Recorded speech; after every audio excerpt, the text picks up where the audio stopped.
doesn't have much of a backstory. It's a vaguely Soviet, post-apocalyptic, dystopian, abandoned hellhole full of guns and homes to loot. And you and 99 strangers are jumping off of a burning plane right into it. Your parachute will ensure the fall doesn't kill you, but once you're down there, it's you against the island. 99 strangers are on the hunt for you and each other. Every single one of them wants to be the last one standing. Every single one of them wants to win. They loot homes as soon as they land, hunting for weapons and armor, scrounging the map to find anything that could be of use, looking down your sights as you open the door and a guy with a shotgun blasts you in the face. People have always wanted a Battle Royale video game, but it never happened. First came the original Team Deathmatch Island Battle Royale. The Japanese book and movie told the story of 42 students dropped on a deserted island and forced to kill each other until only one was left.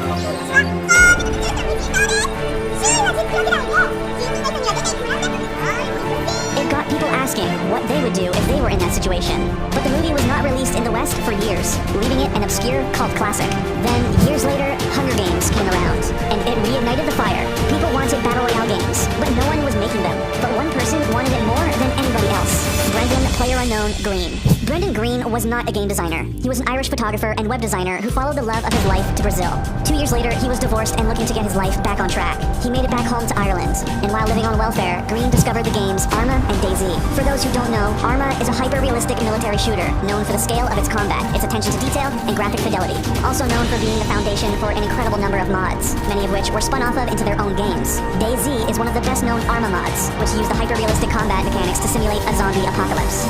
So yeah, I started off making a mod basically back in Arma 2 because I wanted to make a game I wanted to play. And I saw games like Survivor games which were events for streamers, and I wanted to play that myself. So I decided to see if I could actually make one, and Arma 2 Battle Royale was born. The Battle Royale mod for Arma 2 was a departure from the tightly directed experiences offered by AAA games like Assassin's Creed. Green was not interested in those types of games. He wanted something looser, something grittier, something that gave you the freedom to show what you would do in a battle to the death.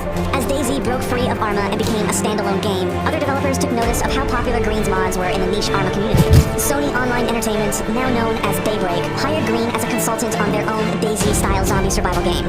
That mode eventually became H1Z1 King of the Kill, but by February 2016, Green had moved on. He was headed to Korea, where he got an interesting offer. Chang-Han Kim, a Korean game designer working for Bluehole, wanted to make a Battle Royale game. He was inspired by DayZ, but when he researched the Battle Royale format more and more, he kept coming across Green. And less than 1 month later, he was Bluehole's creative director. Development moved fast. Green and Kim's team had the autonomy to create the game that they wanted, and they wanted it to be playable within 1 year.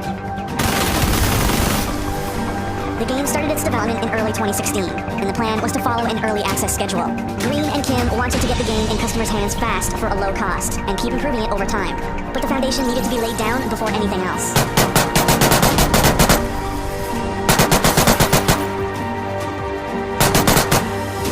The team made a small game. 1 map, 1 mode, a handful of weapons were added after the launch, but from the day it was released on early access in March 2017 to today, Battlegrounds has been the same game. However, when it first came out, there wasn't quite anything like it.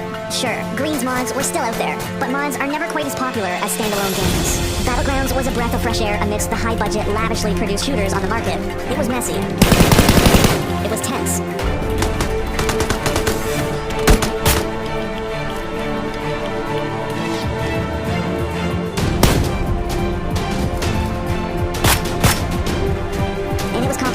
But most importantly, it was fun.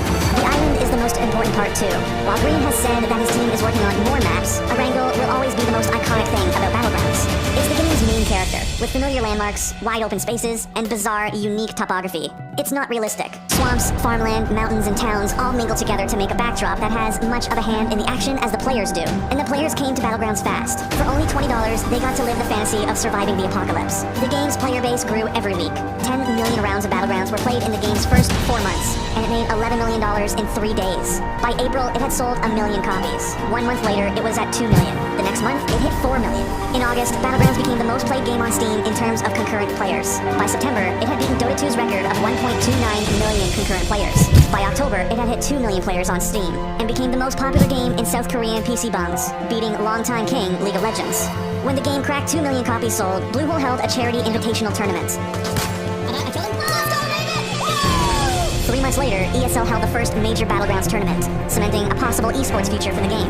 Green told GamesIndustry.biz that he has always envisioned his mods to be a spectator sport someday, and his baby was finally taking its first steps. People still ask if Battlegrounds can be an esport. It has the audience and the player base. The only problem is the logistics. logistics. Gathering 100 people for a LAN tournament is not the easiest thing in the world, which might limit it to events like ESL 1s and DreamHacks. But esports is not the only place Battlegrounds is growing. The game is selling more and more copies by the day, and even bigger companies are taking notice. Tencent made a deal to publish the game in China. Facebook cut a streaming deal with Bluehole. Epic Games, who assisted in modifying the Unreal Engine for Battlegrounds, made a Battlegrounds-inspired play mode for their game Fortnite. And Microsoft touted a timed console-exclusive version of Battlegrounds for Xbox One at E3 2017.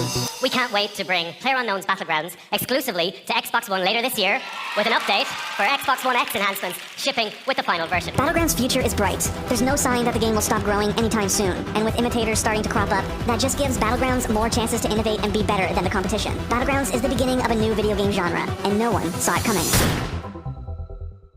Thanks for watching. If you want more great content, be sure to hit that